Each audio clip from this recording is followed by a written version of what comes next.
seja bem-vindo.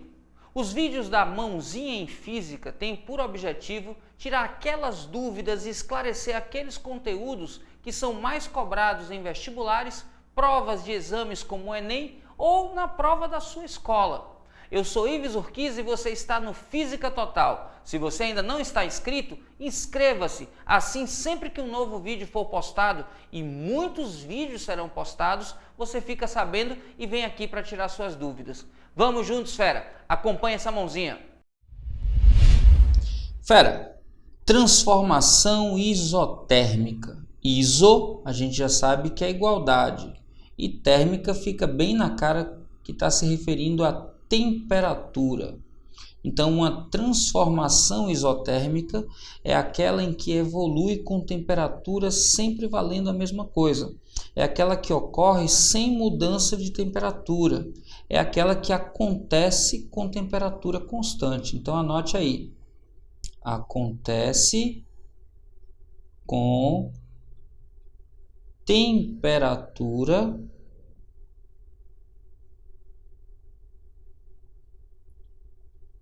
constante. Então você tem temperatura em todos os momentos valendo a mesma coisa.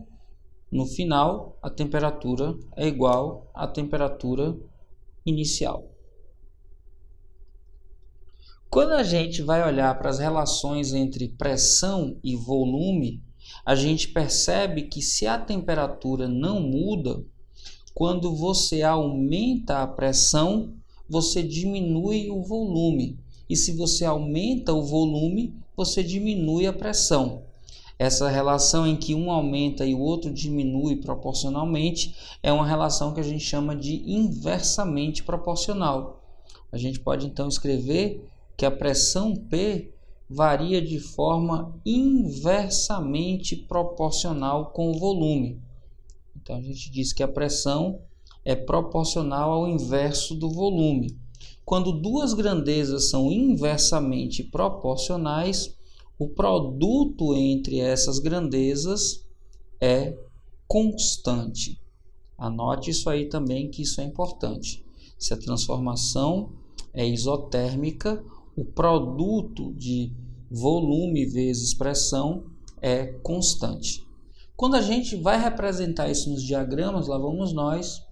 Pressão versus volume, pressão versus temperatura e volume versus temperatura. Temperatura é constante, então onde tem temperatura o valor não muda. Se a temperatura está na horizontal, o valor se mantém constante, então eu tenho aqui um segmento de reta vertical.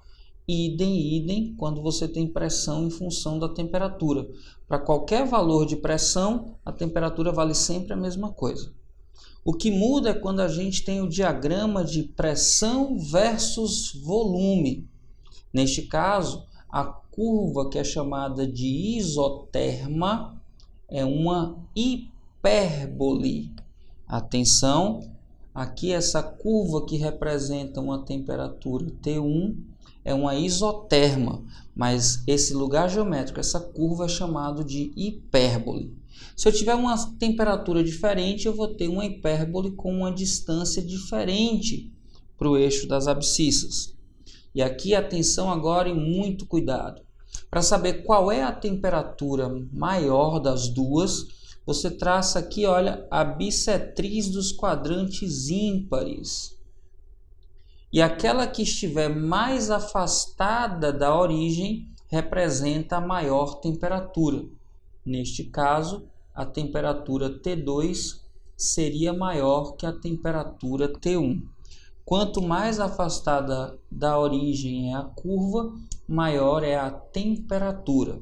Lembrando que cada uma dessas curvas é uma hipérbole, e o nome que a gente dá quando está representando a temperatura é a isoterma. Aqui eu tenho a isoterma T1 e aqui eu tenho a isoterma T2. A isoterma T1 representa uma temperatura 1, que é menor que a temperatura representada por T2. Tranquilo? E aí, fera? Tá claro até aqui? Alguma dúvida? Tá gostando? Então dá o teu like. Esse like ajuda muito o canal a crescer e crescendo eu posso te ajudar ainda mais. Gostou muito? Favorita o vídeo e compartilha nas redes sociais. Vamos juntos, fera! Continue acompanhando esse vídeo. Se a pressão de um gás confinado é duplicada a temperatura constante, a grandeza do gás que duplicará será... Olha aí, fera. Se a pressão de um gás confinado é duplicada, ou seja, a pressão no fim corresponde ao dobro da pressão do início. É isso que ele está dizendo. A pressão foi duplicada. Com temperatura constante, opa, transformação isotérmica. A temperatura é constante. Aí ele pergunta, que outra grandeza será duplicada também? Não sei que grandeza é essa, mas eu sei que a grandeza x do final vai ser igual a 2 vezes x no início. Bom, toda vez que a gente tem uma transformação do tipo isotérmica, que a massa de gás é constante, a gente pode relacionar pressão e volume, lembrando que o produto P vezes V é constante. Então, P vezes V é igual a P0 vezes V0. Substituindo o valor de P pelo dobro de P0, já que a pressão do final é o dobro da pressão inicial, a gente chega nessa expressão aqui. Simplificando P0 e P0 dos dois lados, a gente vai ter 2 vezes V é igual a V0, e a gente vai poder então achar que o valor de V no final, esse 2 passa dividindo, é igual a V0 dividido por 2. Olha, simplifiquei aqui, né?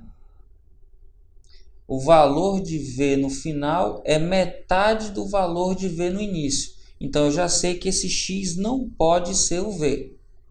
Eu já sei que o gás está confinado, então a massa não muda. Eu já sei que esse M, então, esse X não pode ser a massa. Se não pode mudar, se não muda a massa, também não muda o peso. A gente pode, então, pensar na massa específica. Opa, massa específica é a nossa densidade, que é massa dividido por volume.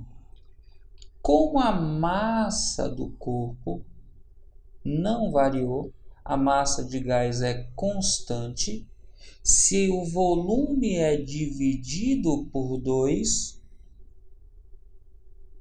isso significa necessariamente que a densidade tem comportamento contrário, vai multiplicar por 2, ou seja, a densidade no fim vai ser 2 vezes a densidade no início.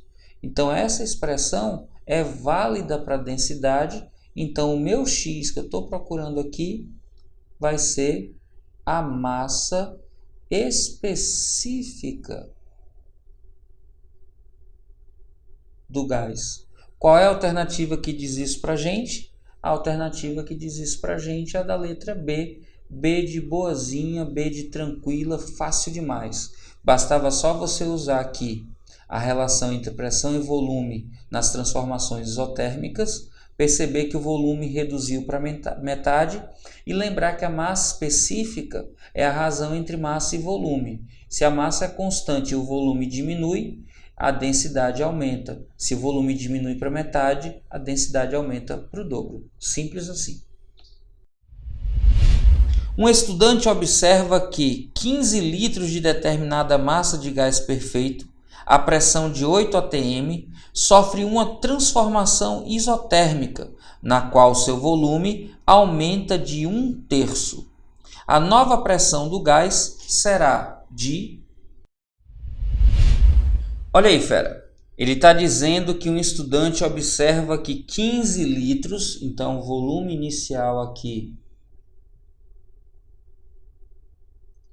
15 litros de uma determinada massa de gás que está a uma pressão de 8 atm, então a pressão no início aqui 8 atm, sofre uma transformação isotérmica, então a gente já sabe que a temperatura é constante, sofre uma temperatura e tem um aumento de 1/3. Sofre uma variação de volume que é um aumento de 1/3. Ou seja, esse aumento de... Atenção com isso. Quando você tem uma preposição de ou uma preposição em, aumento de ou aumento em, isso corresponde a uma variação.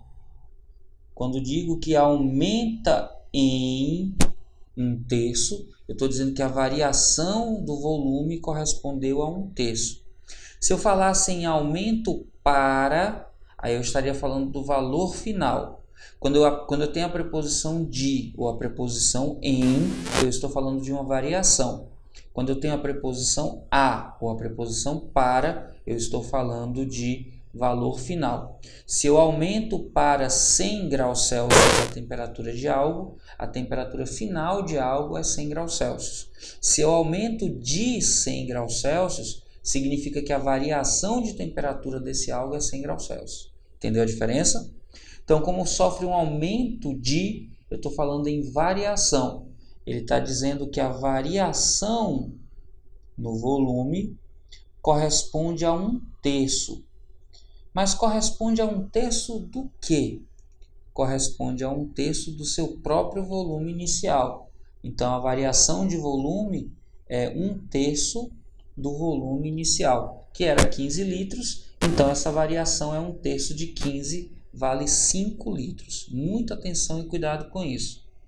Agora que eu sei quanto vale essa variação, 1/3 de 15, eu sei que variação de qualquer grandeza é o valor final menos o valor inicial. 1/3 de 15 é 5. Então, o volume final vai ser 5. Esse menos V0 vai passar somando, valia 15. Então, o que ele quis dizer é que o volume final passou a ser 20 litros. Como a gente tem uma transformação com temperatura constante, o produto entre a pressão e o volume é constante. Então, P0 vezes V0 é igual a P vezes V. A pressão no início era 8, a do final é que eu quero descobrir. Então, P vezes o volume final, que é 20, é igual a 8 vezes o volume inicial, que é 15. A pressão P, então, vai ser igual a 8 vezes 15, 120. Esse 20 que está multiplicando vai passar dividindo. 120 dividido por 20, 6 atm. Simples assim. A alternativa que diz isso para a gente é a da letra E. Então, a resposta a essa questão é letra E. E de eita, poxa, coisa fácil, fera. Vamos juntos. Na Coreia do Sul, a caça submarina é uma profissão feminina por tradição.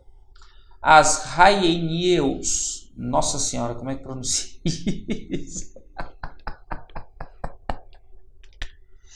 Haenieus. Vou pular. Michel, começa de novo, por favor. Na Coreia do Sul, a caça submarina é uma profissão feminina por tradição. As mulheres peixe que ganham dinheiro mergulhando atrás de frutos do mar e crustáceos. O trabalho é realizado com equipamentos precários, o que não impede a enorme resistência dessas senhoras que conseguem submergir por 2 minutos e descer até 20 metros abaixo da superfície.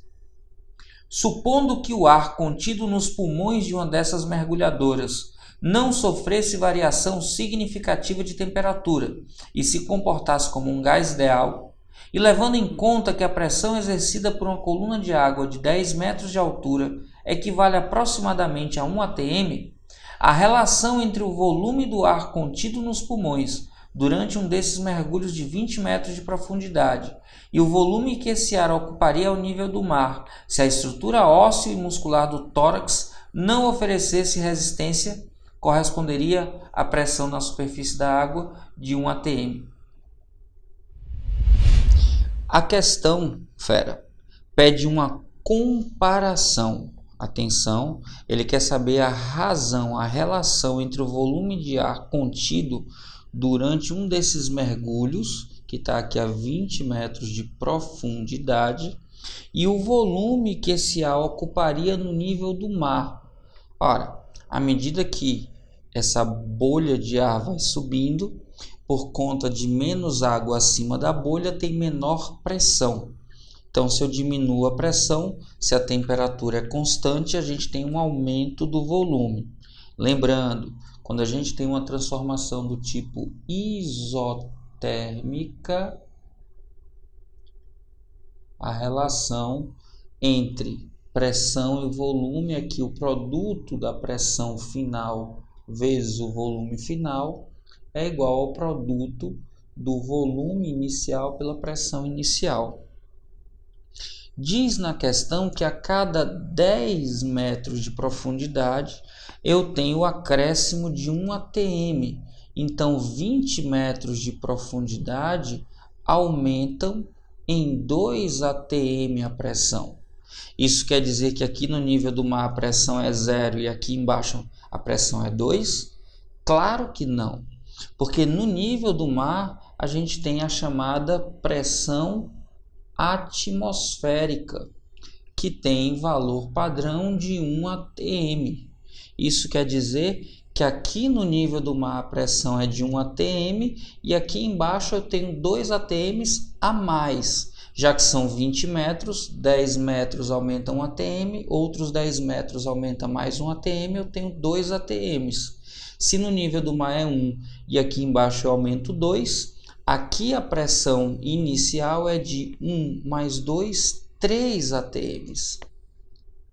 Então eu tenho aqui na pressão inicial 3 atms e eu tenho aqui volume inicial que eu não sei quanto vale. A pressão final, que é quando a bolha atingir o nível do mar, é de 1 atm, isso vezes o volume final. Fica claro que o volume final é 3 vezes maior que o volume inicial. Mas atenção, o que ele quer é a relação, a razão entre o volume inicial e o volume final. Isso é o que está sendo pedido. Ora, volume inicial sobre volume final vai ser igual a volume inicial sobre... Como o volume final é 3 vezes o volume inicial, eu posso escrever aqui 3 vezes o volume inicial.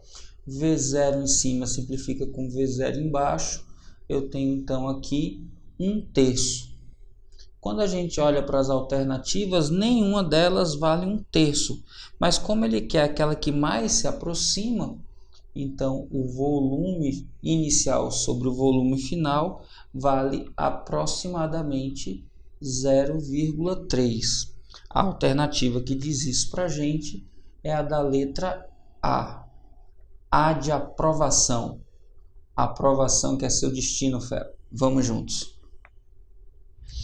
E aí, fera, tranquilo até aqui? Conseguiu entender o vídeo todo? Já deu o seu like? Não? Poxa, fera, dá aquele like, isso dá para reforçar aqui o canal. Se gostou muito, compartilha esse vídeo com teus amigos e chama ele para o canal. Lembra, a gente vai estar sempre cheio de vídeos novos aqui para ajudar você em sua preparação. Agora, fera, se você quer de fato uma preparação completa, vem conhecer meu site www.fisicatotal.com.br, o maior site de ensino de física da internet brasileira. Lá você vai ter, além de 400 vídeos com aulas cobrindo todo o conteúdo de qualquer vestibular ou Enem, ainda mais de 1000 exercícios resolvidos, listas semanais que tem roteiro de estudos, que tem material com resumo, questões de aplicação e exercícios exclusivos com a mesma metodologia utilizada no Enem.